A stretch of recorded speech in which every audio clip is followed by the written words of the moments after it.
Eu acho que o Brasil é o país que mais exerce a liberdade de criar protocolos diferentes e faz uma infinidade de associações na mesma sessão. É um país que inova de verdade. Isso, por um lado, pode ser muito bom, mas por outro lado é um pouco perigoso, porque nem sempre a gente consegue prever e avaliar as diversas possibilidades de riscos que poderão existir. Eu sou do time que peco por cautela. Eu prefiro trabalhar com uma boa margem de segurança do que ficar na berlinda e a qualquer hora perder a linha e ter, uma complicação. Só que em outros casos não é o risco de intercorrência, é por conta ali também, de incompatibilidade entre os efeitos gerados por determinados recursos. É muita coisa pra gente avaliar, não é verdade? Mas hoje eu vou contar para você 3 procedimentos ou recursos que eu não associaria na mesma sessão de jeito nenhum. E eu quero saber o seu também, então já conta aí pra mim. Então vamos aos meus procedimentos.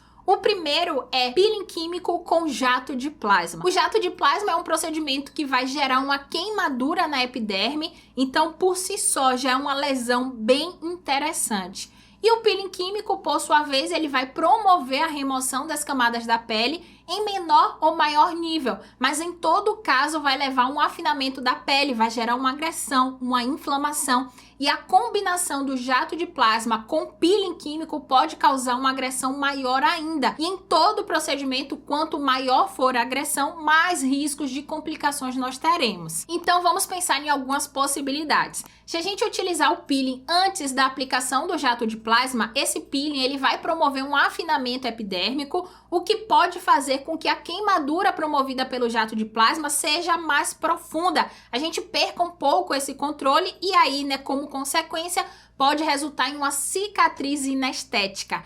E o peeling, quando ele é utilizado logo após o jato de plasma, isso pode ser muito desagradável para os nossos clientes, porque o jato de plasma por si só já dói, Então a pessoa já fica ali toda dolorida, já tá com a pele bem sensível.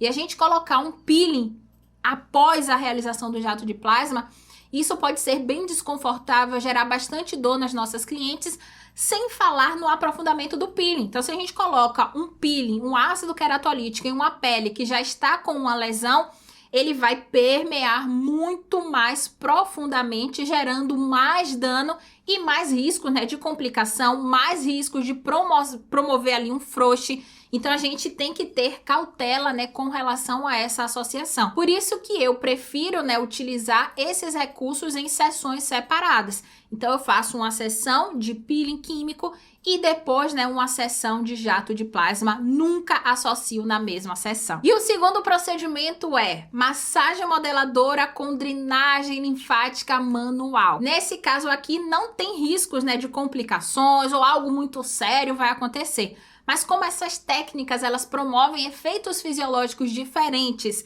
e uma acaba anulando o efeito da outra, eu não faço elas juntas. Eu prefiro, aproveitar os benefícios completos de uma em uma sessão e os benefícios completos da outra em uma outra sessão. E tem aula aqui onde eu explico, com bastante detalhe o porquê de não associar essas duas técnicas. Eu vou deixar o card por aqui e aí, depois, de assistir esse vídeo, se você quiser entender melhor, de forma mais aprofundada, você vai lá e assiste essas aulas. Em terceiro lugar, eu não associaria na mesma sessão hiperemiante com ultrassom terapêutico. E esse aqui eu aprendi errando, viu? E nesse caso aqui, eu tô falando, de utilizar o hiperemiante antes da aplicação do ultrassom. O hiperemiante, ele aumenta a temperatura local. E o ultrassom no modo contínuo, ele também tem esse efeito térmico, de aumentar a temperatura local. E a junção deles dois pode elevar demais a temperatura local.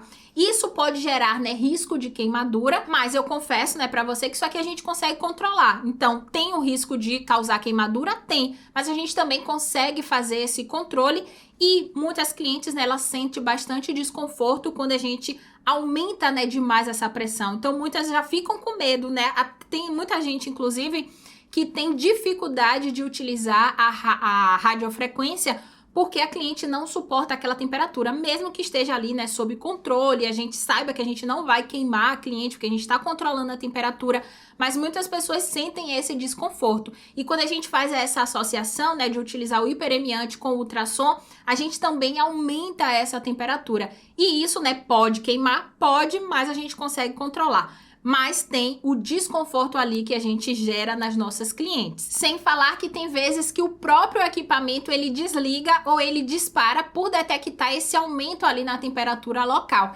E isso acaba fazendo com que a gente não consiga realizar o tratamento adequadamente. Então o problema aqui mesmo não é nem tanto com relação a complicações, a queimadura. É mais por não conseguir promover o efeito que a gente queria com aquele equipamento. Porque a gente não vai conseguir fazer a aplicação correta, ou porque o equipamento, né, ele vai desligar, ou porque vai disparar. Então isso também acontece, né? Então como ele tem o ultrassom, ele tem um sensor ali de temperatura, se essa temperatura aumenta, ele desliga e aí a gente não vai conseguir, né, fazer a aplicação pelo tempo correto, com a dose ideal para a gente ter o efeito que a gente queria. Então a gente acaba, né, não conseguindo utilizar o equipamento da forma adequada para promover o efeito que a gente deseja. Por isso que nesse caso aqui eu prefiro utilizar o hiperemiante em uma outra sessão ou então após a aplicação do ultrassom, mas nunca antes de aplicar o ultrassom. Agora me conta aí o que é que você não associa de jeito nenhum. Eu estou aqui super curiosa querendo saber. E se você gostou desse vídeo, me avisa para que eu faça, né, a parte 2, a parte 3 e aí por diante, viu? Porque tem muita coisa que eu não associaria. Então fala aí para mim se você gostou, para eu poder fazer mais vídeos assim. Se meu conteúdo já te ajudou, te ajuda e você puder, seja membro e apoie o nosso canal.